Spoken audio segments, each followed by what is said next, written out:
আসসালামু আলাইকুম বন্ধুরা। আজ আমরা আলোচনা করব মুক্তিযুদ্ধ ভিত্তিক উপন্যাসগুলো এবং তার রচয়িতা গুণ। তো চলুন কথা না বলে শুরু করি। আর এর আগে আমাদের চ্যানেলটা অবশ্যই সাবস্ক্রাইব করবেন। রাইফেল রুটি আওরাত মুক্তিযুদ্ধ ভিত্তিক প্রথম উপন্যাস।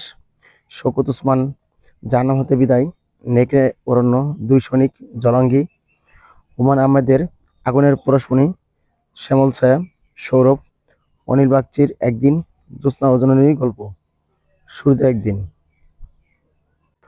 তারপর দেখুন সৈয়দ শামসুল হকের নিষিদ্ধ লবান, নীল দর্শন, তারাশঙ্কর বন্দ্যোপাধ্যায়ের একটি কালো মেয়ের কথা, শওকত ওসমান অর্থাৎ শওকত আলীর যাত্রা, শামসুর রহমানের অদ্ভুত আধার এক, আল মাহমুদের উপমহাদেশ, আমজাদ হোসেনের অবেলায় অসময়, আবু জাফর শামসুদ্দিনের দেওয়াল, রাবেয়া খাতুনের ফেরারি সূর্য, সর্দার জয়নুদ্দিনের বিধ্বস্ত রোদের ঢেউ, মাহমুদুল হকের জীবন আমার বোন,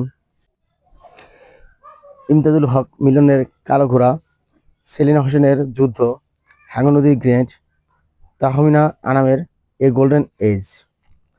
বন্ধুরা, আমাদের এরকম ভিডিও পেতে আমাদের সাথে থাকবেন। ধন্যবাদ।